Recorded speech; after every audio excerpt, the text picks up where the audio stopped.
Hello and welcome to In the Kitchen with Mrs. Bryant. Today we are talking yeast spreads, leavening, and functions of ingredients.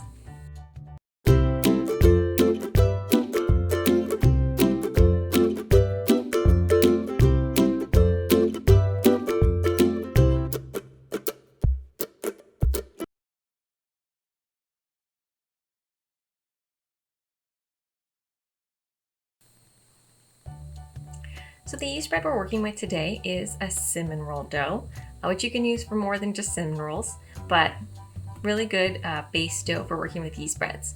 One thing that's a little bit different about this one than say maybe a pretzel or a pizza dough is that your very first step asks you to proof your yeast. To proof your yeast, you need to make sure it's alive. Yeast, these little tiny granules here, are a tiny microorganism, and we need to wake them up. So they need three things in order to activate, to grow, to thrive in your dough to help it rise. First, we need a liquid. So our liquid here is milk. It also needs something to eat, and luckily milk has quite a bit of sugar in it. So we have our sugar there for it to feed on, and I've heated this milk up just a little bit to give it a nice warm temperature. Not too much, you basically should just feel barely warm to the touch. If it's too hot, it's gonna kill your yeast. If it's too cold, it's gonna not activate it quite as well. So to proof it, I'm just gonna combine those two things. Stir them around just a little bit. I don't wanna stir it so much that I make a bunch of bubbles. And I'm gonna let that sit there for a few minutes. While it's sitting there, you're gonna start to see it get a little bit foamy. It's gonna start to bubble, and that's that yeast starting to release those gases. Those gases are what's gonna help your dough rise. So kind of important to make sure that your yeast is active, it's gonna work, because if not, you're gonna get sad, flat dough that isn't gonna give you the final product that you need. When we talk about yeast spreads, we're talking about something very different than a quick bread. Yeast has a very slow rise because the leavening agent requires a lot more time for it to activate. Whereas quick breads, which use baking powder and baking soda, have really quick reactions, and they help make the thing rise really quickly, and so we can eat them a lot sooner, but you're also going to get a very different final texture. So we want to use yeast spreads for something that needs to be a little bit sturdier, something that we develop more gluten in. The gluten helps to hold those gases in, help it expand, kind of like a balloon, and allows for your final product to rise and stretch and grow and get those really nice air pockets in there, that nice spongy texture of bread and of different kinds of yeast spreads that we love so much. So once you see it start to get a little foamy, a little bubbly, just like this, then you know it's ready to go, usually about 3 minutes, 5 at the most. If you're not seeing any change, then your yeast probably isn't active. You either could have had too hot of a water temperature, or it's possible that your yeast has just gone bad and you need to get some new yeast. So our next step after we have proofed our yeast is to combine that as well as our softened or slightly melted butter. It's okay if it's a little bit melted, but just make sure you cool it first so that heat doesn't mess with your yeast. Put my milk there, adding my butter. Oftentimes, recipes like this will have you melt your milk and your butter together, like in a saucepan or something, but microwave also works. Just make sure you check your temperature. Then I'm going to add my salt. Also good to make sure your yeast is proof before adding your salt, because salt can mess with its activation.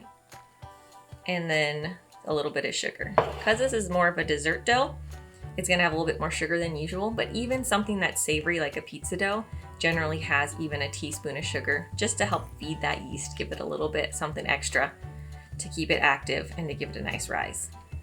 So we've got this ugly mess here, and to that we are going to gradually add our flour.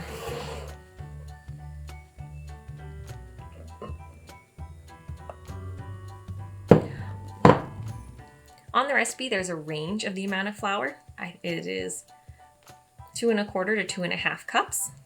So always start with the lower end of the range. You might not need it all. Here in my bowl, I measured out about 2 1/4 cups. I might use it all, I might not, I might need more. Just depends on how it incorporates.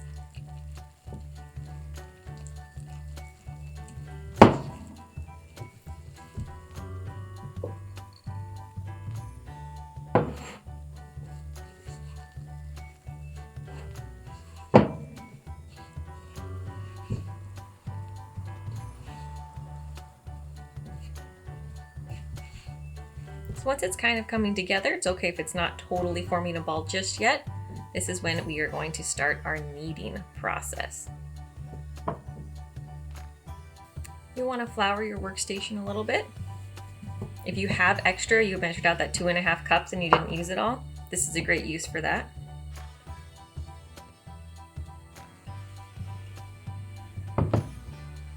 And I want to just start getting this to come together. It's a little bit sticky still, so just dragging it through that flour that's on my counter and still until it starts coming together.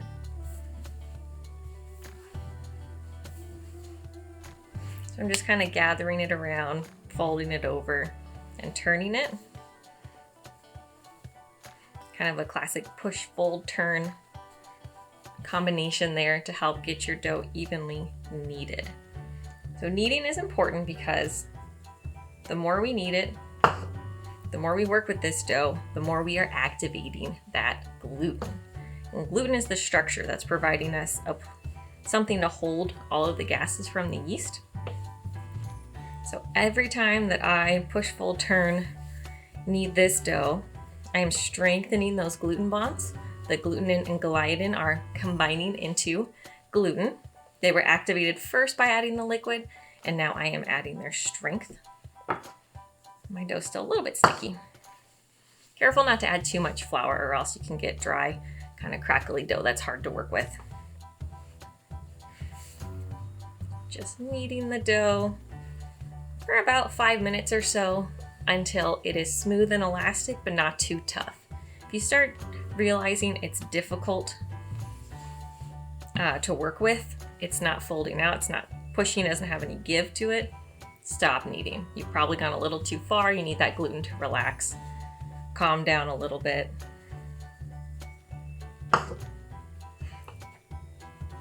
Looks like I'm probably using about 2.5 cups total, but that last 1/4 cup is being added in through the kneading process.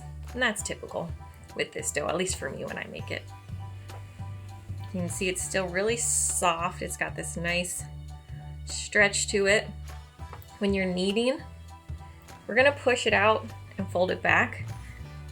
There's no need to like stretch and tear it. I wanna avoid that. That's not good for my dough. I still wanna keep it all together, but just kind of push, fold, turn.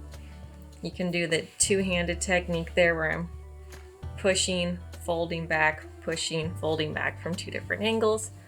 I'm no pro, but I've seen people do this really fast and it looks super awesome. Kind of making a little heart shape here on your counter. I'm gonna put it back in here. I'm gonna add a little bit of flour.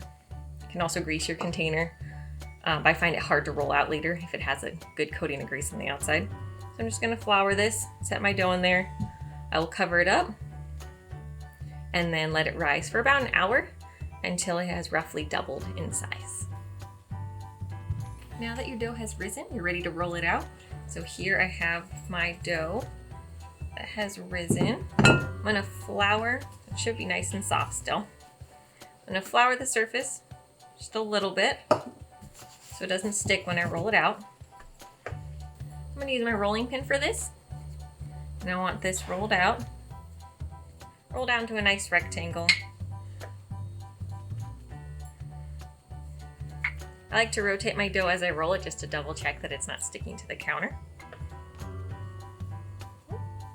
You can also flour your rolling pin as needed as well, but this dough is not too sticky, so it's nice and easy to work with. Roll from the center out.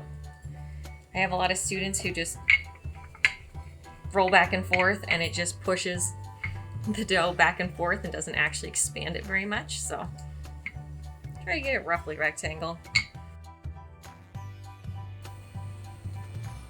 For my filling, I'm going to start with my butter, about 2 tablespoons of very softened butter. Make sure it's soft but not melted. This time it is important to make sure that it's not melted.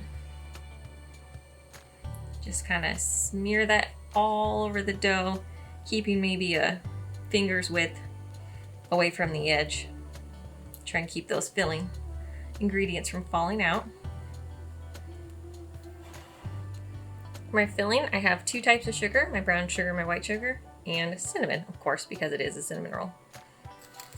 And there's no real perfect way to incorporate all these ingredients on here. I'm a big fan of just dumping it all in the middle and using my hand to spread it out. Once we have our filling, you can roll it up. So I want to keep these really nice and tight so I get a really good spiral. My cinnamon roll doesn't fall apart.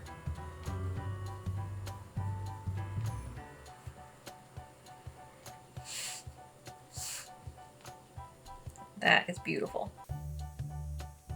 So here are my two options now. On the right, I have a cinnamon roll loaf that I'll be making, and on the left are classic cinnamon rolls.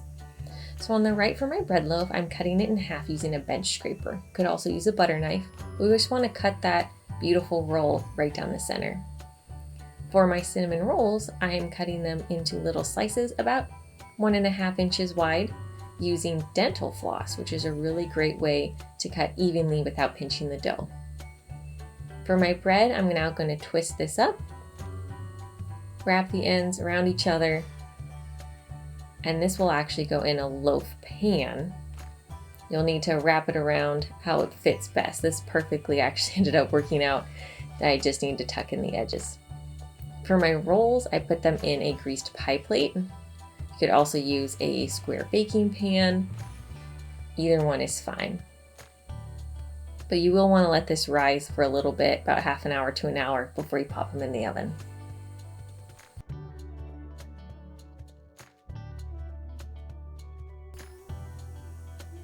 Now you can just add a simple glaze over the top, cut in, and enjoy. And that is how you make yeast breads. I am ready to try it.